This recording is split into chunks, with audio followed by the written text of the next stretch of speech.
Fala galerinha do xadrez, tudo beleza? Pessoal, sejam bem-vindos aí a mais um vídeo entre engines, né? Aqui de brancas o Stockfish contra o Fire, na versão 8, Fire 8, que inicialmente surgiu com o nome Firebird, se eu não me engano, mas por conta aí de direitos autorais de nome acabou virando Fire, que é uma engine muito forte também, aí com quase 3.800 de rating. Então a gente está falando aqui de dois robôs super gigantes aqui, super fortes.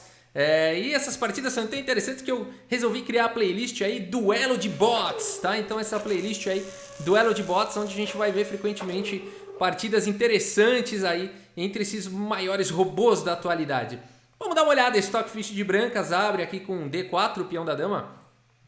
Temos aqui a defesa holandesa pelo Fire, F5, C4, cavalo F6, cavalo F3, E6, G3, C6 e aqui depois de bispo G2 e D5, o Stockfish simplesmente faz aí o rock. Então o Stockfish simplesmente desenvolveu aqui o cavalo, o bispo deu rock, conseguiu uma presença central, o Fire segue com o bispo em D6 e aqui o Stockfish vai para uma ideia bem interessante com o lance C5. Então, em geral a gente tenta não fazer isso, né? Porque ele alivia a tensão no centro. Esse peão aqui ele vai ser atacado a qualquer momento, o peão da base, esse peão de C5 pode ficar enfraquecido. É bem arriscado, bem interessante a ideia do Stockfish, mais interessante ainda é a continuação.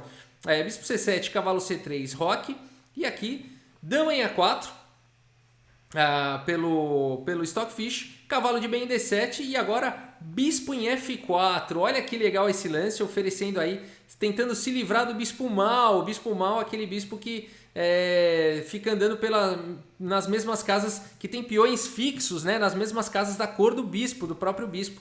Então esses peões aqui D4 e C5 são fixos e impedem a mobilidade do bispo. Então aqui vai trocar o bispo mal.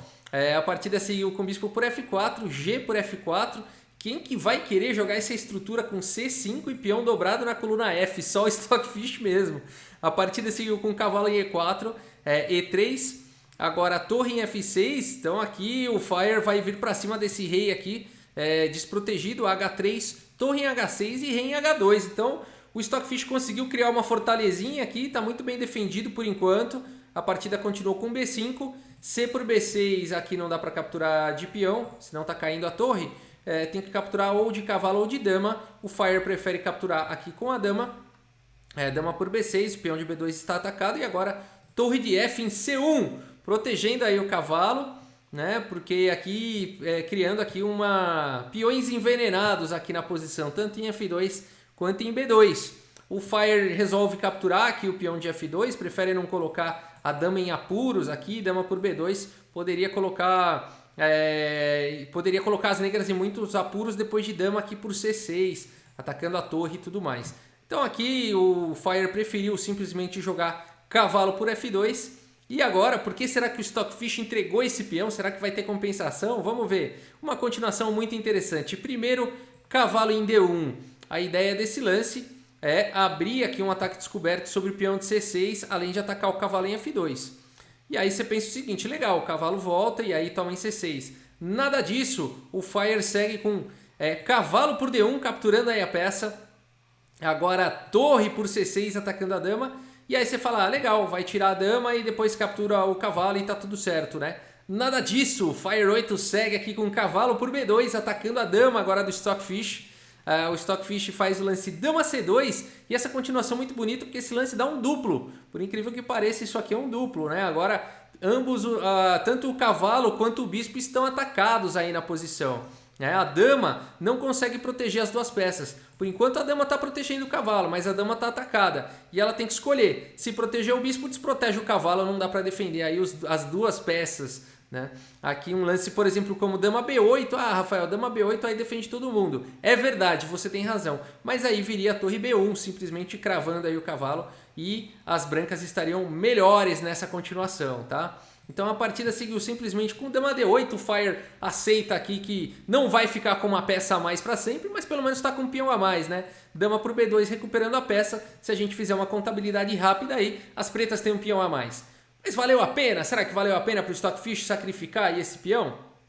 Bom, se a gente reparar que as brancas estão com domínio total de espaço aqui na ala da dama, vão tentar colocar as peças aí na sétima horizontal e tudo mais, pode ser que tenha bastante compensação. E vale lembrar, as brancas têm um bispo bom, embora não sendo muito utilizado no momento, contra um bispo mau aqui na posição. Vamos observar isso também. A partida seguiu com cavalo em F6, torre B1, bispo em D7 atacando a torre, torre volta para C3 e aqui bispo em E8. Dama C1, abrindo espaço aqui para a torre poder jogar e também suportando a entrada da torre na sétima, cavalo em E4 atacando a torre e torre C7, a torre na sétima horizontal. Cavalo em D6, dama em C5, cavalo em E4 atacando a dama C1, cavalo D6, dama C5 e depois de cavalo E4, ambos concordam no empate. Brincadeira, brincadeira! Eu não ia mostrar uma partida assim que terminaria no empate. A partida segue com dama em E7, o Stockfish não está afim de empate, evita a terceira repetição. Dama por E7, torre por E7 e agora rei em F8 atacando a torre e torre de B em B7. Eu não sei quanto a vocês, mas eu preferiria estar aqui de brancas com um peão a menos, mais duas torres na sétima horizontal. A partida seguiu com A5 e agora torre por G7, recuperando já o peão que estava a menos. Cavalo em D6 atacando a torre, torre em A7, propondo as trocas, torre por A7, torre por A7 e tem mais peão caindo, né? Aqui tem dois peões atacados. O Fire prefere jogar de forma mais ativa aqui com torre em G6, torre por H7 e agora cavalo em F7. O Fire fez isso para tentar prender aqui a torre do Stockfish, mas o Stockfish segue com cavalo em E5, propondo aí as trocas, torre em F6, protegendo o cavalo. E o que jogar nessa posição? Vamos supor que você esteja aqui de brancas, jogando contra um adversário aí. O que você jogaria nessa posição? Né? Vale a pena se você quiser dar pausa e tentar encontrar um lance bom aí. E aqui, na verdade, tem uma questão tática e estratégica. As duas coisas acontecendo ao mesmo tempo nessa posição. E eu espero que você tenha encontrado aqui o lance torre por F7. Legal, né? Qual que é a ideia? Antes de eu mostrar, a ideia tática por trás é que se o bispo capturar, o bispo não está mais protegendo a casa de D7. E aí o cavalo vem para D7 com um duplo e captura a torre na sequência. Então tem essa questão tática. E qual é a questão estratégica? A questão estratégica é que se as brancas conseguirem trocar todas as peças e irem para um final aí de bispos, bispo bom contra bispo mau e ainda um peão a mais, as brancas têm um final vencedor. Por isso, justificando aí o lance torre por F7, tática e estrategicamente, tá bom? Vamos lá, torre por F7, cheque, torre por F7, cavalo por F7, bispo por F7. E o Stockfish conseguiu aí chegar nesse final, então, de bispos, bispo bom contra bispo mau. Notem, né? Agora, pelo fato de ser um bispo mau, ter peões aqui nas casas da mesma cor do bispo, esses peões serão alvos para o bispo das brancas. No entanto, aqui esses peões de casas escuras estão imunes ao bispo das negras. Legal! A partida seguiu com rei G3, rei G7, bispo F3, rei H6, bispo em D1, bispo H5, bispo A4, bispo em F7, bispo B5, rei G7, bispo A6, bispo E8, bispo em C8, rei F6. Aqui é engine, né? Elas não têm muita preocupação com achar o caminho mais curto, algumas vezes ficam tentando entender a estratégia, né? Mas a estratégia aqui é muito simples, na verdade, tentar, né, manter uma pressão no peão, deixar o rei aqui escravo e tentar levar o rei lá para o outro lado, onde o rei vai ter entrada aqui para capturar o peão. Se o bispo não deixar o rei entrar, o outro bispo vem dar apoio, o bispo de casas claras vem dar apoio. É claro que tem que manobrar, não é tão simples, mas essa é uma estratégia para tentar vencer.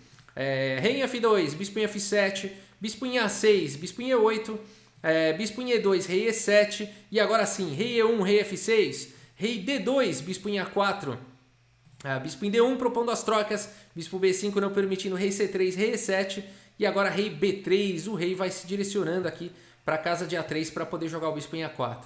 Rei em F6, rei A3, bispo em E8 e aqui poderia até jogar o lance bispo A4, mas o Stockfish faz um lance mais bonito, faz o lance H4, sem pressa de jogar o lance bispo em A4 e colocando aí mais um peão numa casa escura, conceitualmente corretíssimo aí o lance, né? Poderia ter jogado o bispo A4, mas aqui ele ainda teve essa precaução de colocar mais um peão em casa escura e aqui o Fire 8 faz qualquer lance aqui e abandona aí a partida, faz rei G7 e abandona. Abandona porque aqui não dá mais, tá vindo o bispo A4, não tem como evitar isso. O bispo se trocar vai para um final perdedor, teria que tentar manter aí o bispo na posição com o bispo em F5, por exemplo, bispo em H5, por exemplo, mas aí viria bispo D7, fechando aqui o caminho para o rei passar, né? Se jogasse bispo D1, evitando a entrada do rei, estão caindo peões aqui, né? Então bispo por E6, bispo E2, por exemplo, bispo por D5, com uma posição completamente vencedora aí para as brancas, né? Muito legal essa partida. O mais interessante de tudo aqui é o relatório do chess.com, porque o relatório não consegue entender aonde as pretas perderam. Deixa eu explicar. Esse erro que vocês estão vendo aqui das negras foi o lance rei G7, que foi o último lance. O que significa que antes disso a engine aqui do chess.com não encontrou nenhuma imprecisão, nenhum erro, nenhuma gafe, nenhuma vitória perdida do jogador de negras aqui do Fire 8. Tá? E apesar de ter encontrado uma imprecisão para as brancas, para o Stockfish. Tá? Então o relatório de fato não compreendeu essa partida, está mostrado aqui, está provado, e o relatório no nível máximo aqui do chess.com não entendeu o que aconteceu. Eu também não vou tentar explicar, obviamente, mas eu vou voltar ali no tabuleiro e mostrar aqui na abertura, né? Aqui as brancas foram para essa ideia do lance C5, vejam isso, C5, lembrem-se disso, e depois a troca do bispo mal aqui com o bispo em F4. Será que o Stockfish baseou a estratégia dele como deixar esses peões em casas escuras, tentar levar a partida para um final onde ele teria um bispo bom contra o bispo mau? Ou seja, eu fiz aqui uma engenharia reversa para fazer essa pergunta. Eu olhei o que aconteceu na partida e estou falando que foi exatamente isso, um final de bispo bom contra bispo mau, mas será que o Stockfish já tinha essa ambição? Né? Ou será que ele foi impondo, né, essa estratégia durante a partida desde o começo e foi bem sucedido nisso? Não sei, não sabemos, talvez saberemos, mas de nada temos certeza. Beleza, pessoal? É isso. Espero que vocês tenham gostado aí da partida. Muito obrigado pela sua audiência. Um grande abraço aí para todos vocês e até a próxima. Valeu!